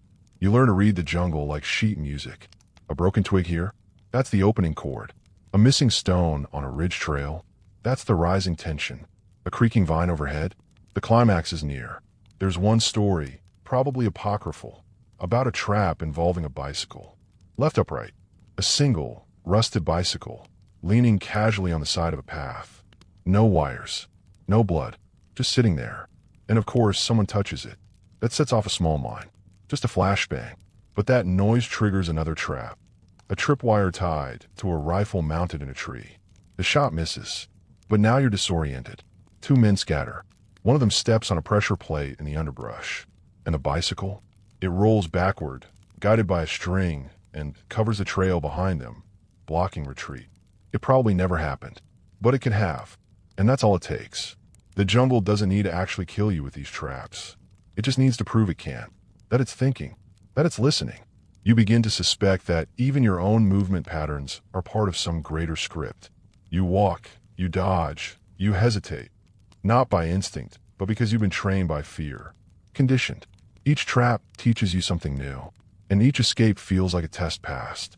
But you also know, one misstep, and you're not in the story anymore. You're in the score. Just one more note in a jungle symphony. You'd think that by now, after spike pits, whip traps, barbed wire nests, and tree-mounted machine guns, there's nothing left the jungle could teach you. But then it gets creative. Because what's the point of simply killing a soldier when you can use him instead? This is where the Viet Cong's ingenuity reaches its darkest brilliance. Trap recycling, a phrase you won't find in official briefings. But it's real. It's the idea that one trap doesn't end with one casualty. It evolves, morphs, becomes part of the next trap. One evening, just before dusk, you come across a small fire. Still burning. Fresh. Smoke curling lazily between ferns. Beside it, an American rucksack. Your blood goes cold. You all fan out, expecting ambush. Instead, you find Private Sloan, or what's left of him. He's dead, chest ripped open. But his gear, his uniform, helmet, even boots, has been carefully laid out, and some of it's been altered. A wire runs from his ammo pouch to a nearby log. You don't touch it. You mark the area. Later, Yodi confirms it was a pressure trigger. His body had become camouflage for a directional mine. The idea was simple. Draw Americans in with a fallen comrade, and then trap the rescue. The jungle doesn't just want to kill you. It wants to weaponize your grief. Historians still argue whether the use of bodies as lures was systematic or rare. But eyewitnesses swear it happened, again and again. In some cases, it wasn't even the enemy's dead. It was your own. A man would go missing. Days later, you'd find his corpse tied upright to a tree, eyes stitched open, arms spread. At his feet, a mine. You see, they knew you'd rush to recover him, that you could not try. And that's what made it so effective. You start becoming suspicious of every scene of death. Is it real? Or is it curated? A scene set like bait on a hook? There's another example. A medic is lured by a body slumped beside a trail. No blood, just stillness. He approaches, pulls the man over. Click. Not an IED, not a mine. Something worse. A flare. It arcs upward into the dusk, screaming against the sky. Within 60 seconds, mortar fire rains down. The dead man was a dummy. Stuffed. Weighted. Built only to trigger a response. That's when you realize, not all traps are about killing you directly. Some are about calling in someone else to finish the job. Later, you hear of booby trap photographs. Pictures of family, planted on corpses. The impulse to reach out, to take them, to keep a piece of someone's memory. That's what triggers the charge. And it's not just about death. Sometimes it's about disruption. You find a burned out Jeep on a trail, still smoking. Looks like it hit a mine. But the Jeep was planted, deliberately damaged, left in plain view. Designed to block a route, slow your movement, divert your squad into a kill zone. The trap was the detour. It's genius. And maddening. And yes, sometimes even darkly funny. One soldier tells you about a bicycle, rigged to explode if anyone didn't pedal it. Someone had welded the trigger under the seat. The theory was, the moment a curious GI tried to walk the bike instead of riding it, the vibration would set it off. Historians doubt that one. But you don't. Because the jungle wants you to doubt. Even trash becomes suspicious. An empty soda can. A dog tag. A torn boot print leading in one direction. Meant to send you the wrong way. You learn that some trails are planted with false clues. Boot prints made with fake soles. American gear stripped from captured units and left just visible behind tree roots. It's all part of the trap. One step leads to the next. One death becomes the next trigger. Even your own equipment isn't off limits. You hear about VC operatives sneaking into temporary depots at night, slipping in tainted ammo. Rounds designed to misfire. Grenades with delayed fuses. One guy pulls the pin, throws, and it doesn't go off. Until he goes to check. Another tale speaks of ration cans swapped with lookalikes. One opens to rice. Another to shrapnel and a fuse. Not all food keeps you alive. You start to see the trap not as a thing anymore, but as a strategy, a worldview, a living doctrine that says, every object is a potential lie. And then comes the moment that breaks you a little. You and your team enter a clearing. At the center, a scarecrow, crudely made, tied to a stick. U.S. uniform. Dog tags made of flattened tin. Someone even smeared red paint across the chest. Pinned to the chest, a note. You are teaching us well. You don't go near it. You leave it behind. But that night, lying in your hammock, you wonder, how many of the enemy's traps were inspired by yours? Because war isn't just bullets and bombs. It's learning. It's studying the other side's soul. And in this jungle, the soul has been chewed into teeth and wire. You see traps now like echoes of your own footsteps, your own fears, your own grief. Everything loops back. Everything recycles. The war is eating itself, feeding on its own casualties, rearming with its own dead. And still, the vines keep growing. By this point, you're not just looking for traps. You're expecting them. Every vine could be a tripwire. Every discarded boot, a decoy. Every bird call, a signal. Your eyes never stop scanning. Your ears never stop tuning. Your hands twitch at every branch. But now the jungle throws you something even more sinister. Invisibility. Not literal. Not magic. Just brutal engineering disguised as ordinary terrain. This is where the Viet Cong's booby trap mastery shifts from mechanical to psychological sleight of hand. Because now, they aren't just hiding traps in trees or trenches. Now, they're hiding them in your assumptions. Like the time you cross what looks like a dry riverbed. Cracked earth. Pebbles. Dust in the wind. You cross 10 like it before. Nothing happens. But then, your rear scout stumbles, yells. A second later, the ground beneath him collapses like it's breathing. He doesn't fall far, but enough to hit something sharp. A buried tin can bomb, just under the surface. Not a pit. Not a minefield. Just shallow death. Turns out the entire riverbed was laced with what engineers call shifting skin traps. Lightweight layers of bamboo lattices covered in dirt and debris.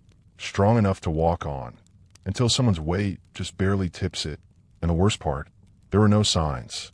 No disturbed soil. No broken branches. No birds flying off. Nothing. You can't find what you can't see. Historians still debate which side first mastered soil camouflage techniques, but most agree that by 1968, the VC had refined them to such precision that even trained sappers sometimes triggered their own devices. You remember a sergeant who carried a sharpened metal rod he jabbed into the ground ahead of each step. You thought it was overkill. Then one day it saved him, punctured a live pressure plate before his boot did. After that, everyone wanted a rod. One guy used a stick, another sharpened a bayonet. You started tapping tree trunks before leaning on them. Because once you watched a man rest his hand against a smooth trunk and activate a wire embedded beneath the bark, the explosion killed him instantly, and the tree barely moved.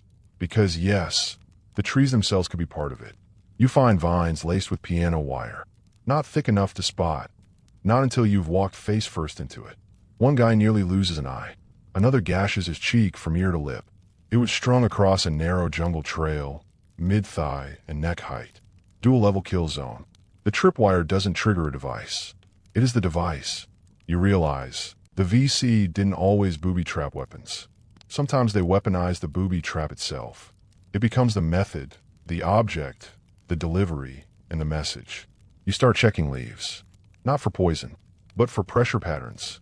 Because they're using rubber leaves now. Cut from tires, painted with moss. Laid over trip plates. One wrong press, and you've just told the jungle you're home. Then come the tunnels. The infamous tunnels. You'd heard about them. Labyrinths of bamboo and clay stretching for miles beneath the soil. But now you're walking above them. And that's where the real danger lives. Because sometimes, they don't wait for you to come down. They come up. One morning, on patrol, a whole section of trail collapses. Just gives way. No explosion. Just silence. And then void. The earth crumbles like paper, revealing a shaft below. A false floor. 2 soldiers fall in. One breaks a leg. The other? Gone. Never found. The theory is he landed in a vertical pit rigged with sharpened rebar. No way to reach him without triggering the secondary trap. You spend the next week walking around every flat patch of jungle like it's a frozen lake. Every leaf is suspect. Every shadow a lie. One afternoon, someone notices a butterfly. Vibrant. Blue wings. Perfect. Too perfect. He calls it out. Yodi checks the bush it's sitting on. There's a grenade tied beneath the branch. The butterfly? Pinned there. A lure. You don't even curse anymore. You just nod. Because of course the butterfly is a trap. Even animals are used.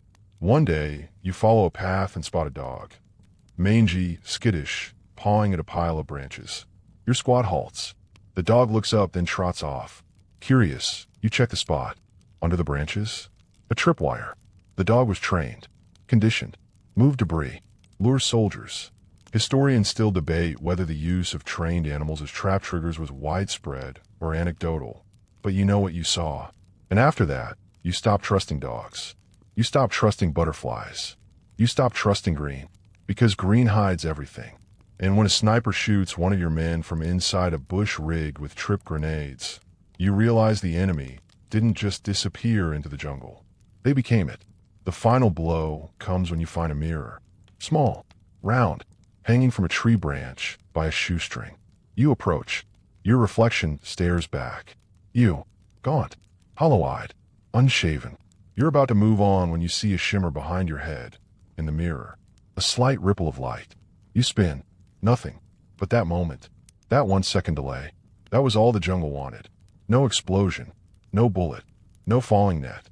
Just the knowledge that it could have. And it didn't. That's the cruelty of the invisible trap. It doesn't need to hurt you. Just make you pause. Because in Vietnam, even hesitation can be fatal. You no longer walk through the jungle. You negotiate with it. Every step is a conversation. Every breath, a quiet plea. You move like a thief through someone else's dream. Careful not to offend whatever spirit animates the vines and roots and mud. But tonight, it's not the jungle you fear. It's what's waiting outside it. Because now you're near the villages. The hamlets. The rice paddies and cooking fires and clay brick homes with tin roofs that rattle like bones when the wind passes through. Places where civilians live. Where children run. Where oxen carry wood. Where laundry flaps for makeshift lines. And that's where the cleverest traps of all hide. Not in wilderness, but in normalcy. Domestic booby traps. The kind designed to blend into daily life so seamlessly that you almost forget you're still at war. Until the house bites back. You enter a village with your squad mid-morning, boots caked with red mud. Chickens scatter.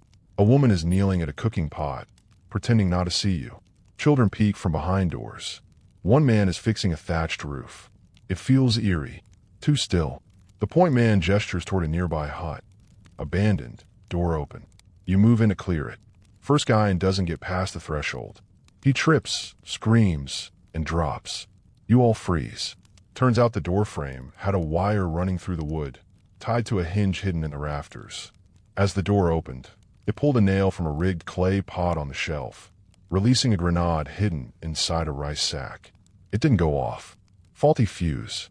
The house didn't want to kill you today. But tomorrow? Who knows? Historians still argue how many of Vietnam's civilian structures were used as traps versus passive hiding places. But boots-on-the-ground stories are consistent. Anything could be a weapon. A cooking pot. A child's toy. A bedroll. One corporal once opened a chest expecting clothes. What he got was a spike board springing upward, nails coated in excrement. He lost 3 fingers in nearly his life. The chest was carved with flowers. Another time, someone opened a drawer. Out slid a snake. Not metaphorical. A real snake, trapped inside, starved, angry, and used as a living projectile. It latched onto the man's arm before anyone could react. Medics saved him, but he spent 6 weeks hallucinating from venom and jungle rot. You think of the person who set that trap.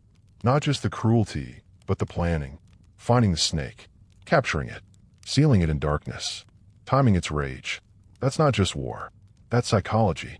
You remember the day you passed a shrine, incense still burning, offerings of rice, fish, and water laid neatly before a small wooden statue of Kwan Am. You started a step closer, out of respect. Your sergeant pulled you back, then pointed. Beneath the base of the statue, wires. The entire altar had been hollowed out and turned into a pressure bomb. Not for destruction, but for defilement. The idea was that a single American would step close, and boom, local villagers would see their spiritual site desecrated by foreign hands. The trap wasn't just lethal. It was political. It was symbolic. And after that, you learned that war isn't only about bodies. It's about perception. Even water becomes suspicious. You once saw a GI kneel to drink from a village well, only to be yanked backward. Someone had spotted the oil sheen. A fuel slick floated atop the surface. Beneath it, a sealed canister of phosphorus. If disturbed, it would have ignited the entire shaft. The well, the house next to it, the man, gone. But sometimes, the traps aren't in the buildings or the water. They're in people. One boy comes up to your squad, barefoot, smiling. He's holding something. You can't quite see what. Looks like a toy. He steps forward, then turns and runs. Drops the toy. You hit the ground. It detonates. Just a blast, not fragmentation. But it knocks 2 of your squad out cold. Turns out it was a custom job. Shaped like a radio. Wired inside a hollowed coconut. Light enough for a child to carry. Bright enough to distract you. Because you don't shoot children. And they know that. You begin to fear kindness.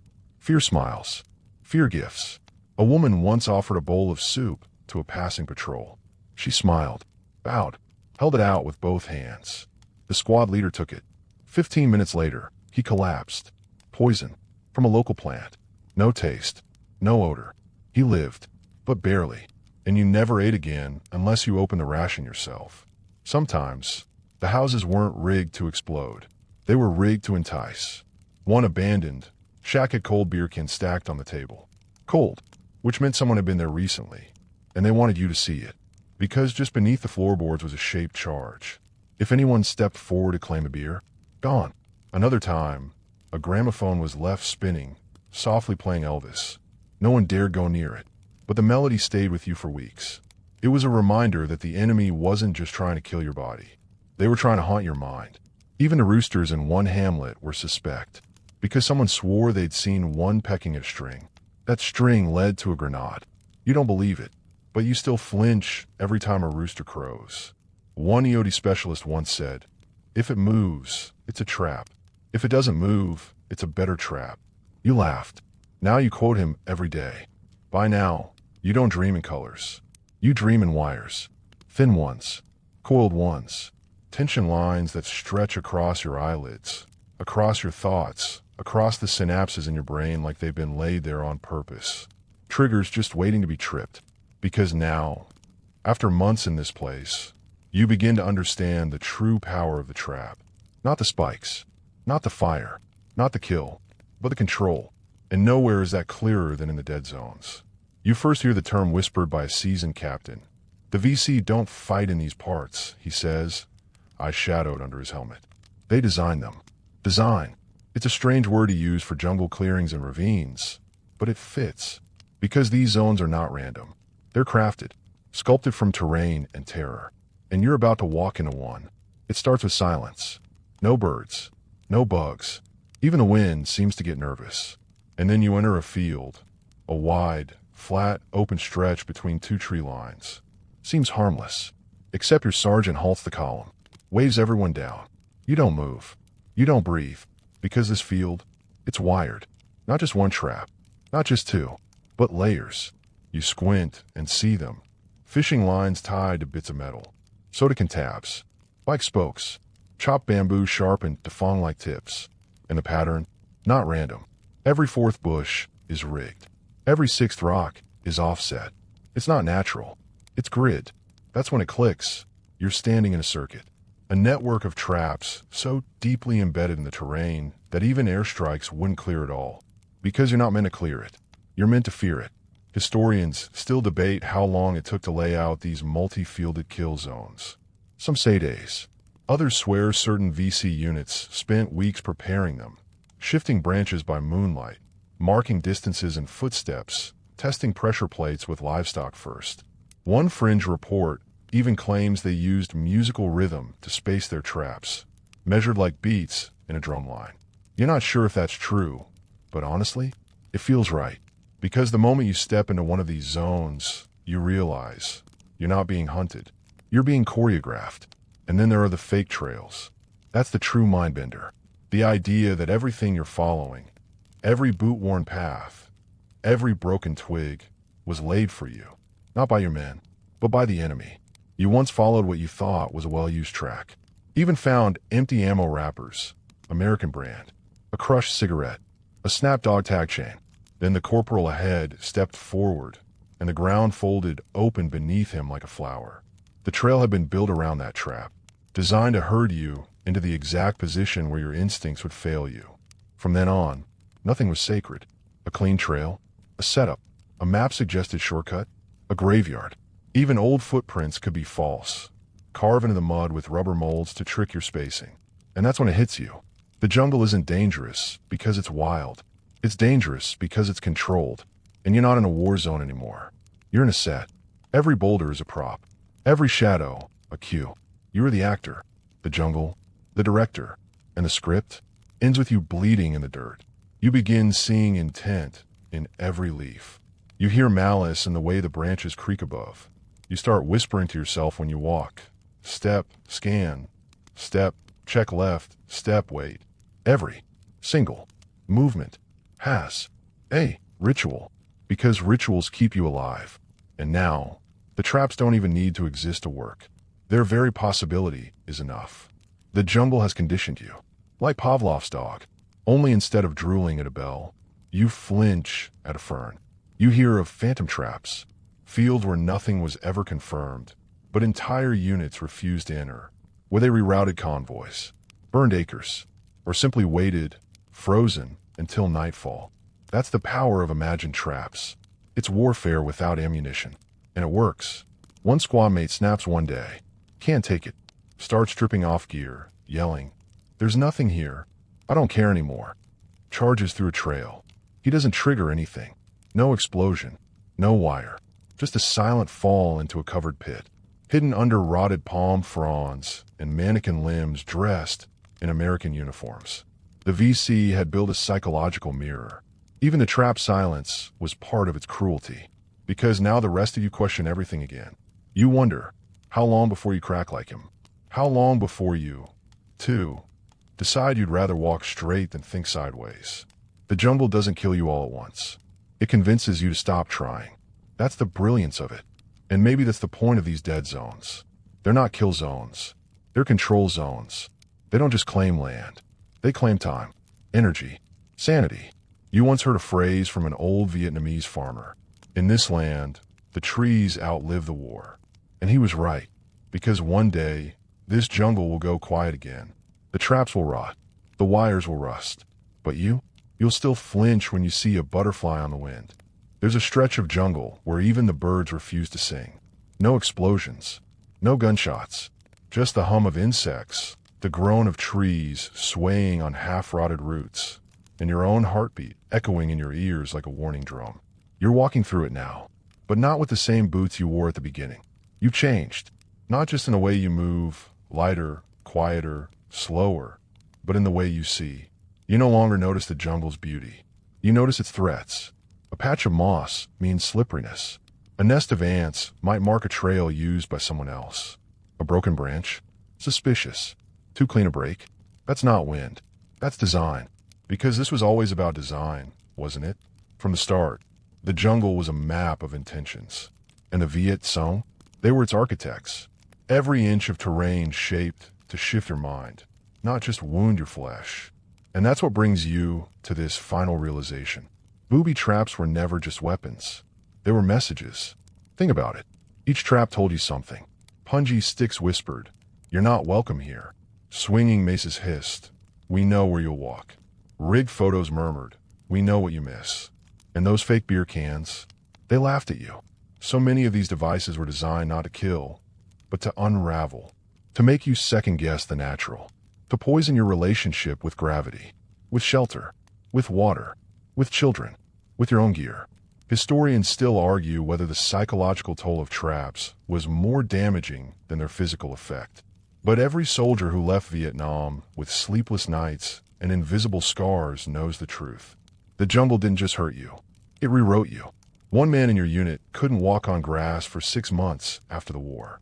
Another refused to open his own mailbox. Said it felt too quiet. A third kept wooden planks over his bathroom tiles because the sound reminded him of pressure plates. Even years later, the traps followed you. You wake up one night in your apartment. Thunder rolling like artillery. You hear a creak. Just a creak. Probably the AC. But you wait. And that's the part that gets you. Not the dream. Not the noise. The pause. That split second where your entire body freezes because part of your mind still believes the world might explode beneath you. That's what the war left behind. The pause. And now, you're finally stepping out of it. The war is ending. The air is thinning. Peace, or something like it, lies ahead, but not without memory. Not without those wires still coiled in the back of your skull. And yet, somewhere inside you, a different wire has begun to fray. The one tied to constant fear. You've survived. And survival is a quiet defiance. A rejection of the trap's message. Because if every step through that jungle was an invitation to give in, to surrender your trust, your instincts, your mind, then every step forward now is your answer. You said no. You kept walking. Not because you were brave, but because stopping meant letting the jungle win. And so you walk still, through dreams, through memory, through the strange safety of a world that no longer bites. And though the fear was always there, it didn't own you. Not forever. And with that, your breathing slows. The vines recede. The tripwires vanish. The jungle quiets. And your feet, at last, find solid ground. Let it all fade now. The creaking branches, the darting shadows, the memory of wires stretched tight across a trail. Let them melt back into silence. You're not there anymore. Not in the jungle. Not in that war. Not in that constant dance with invisible teeth. Breathe deeper. In through the nose. Slow. Gentle. Let your lungs uncoil like ferns in morning mist. Because you're somewhere else now. You're in a room of soft light, quiet walls, maybe a fan humming softly in the background. Your bed holds you like the earth never did. And here, there are no traps, no waiting predators, no rusted spikes curled like fingers beneath your next footfall. Here, every object is just itself. A pillow, a sheet, a floor that won't collapse. Let your shoulders fall. Let your eyelids grow heavy. The images can stay if they want, but they have no power now. They're just flickers, just shapes, like the shadow of trees dancing on a tent wall. You've made it through the fear, and beyond it, stillness. So lie back, unclench. Let the last echoes of footsteps through that dangerous green wash away. The war is over. The story is done. And tonight, you sleep easy.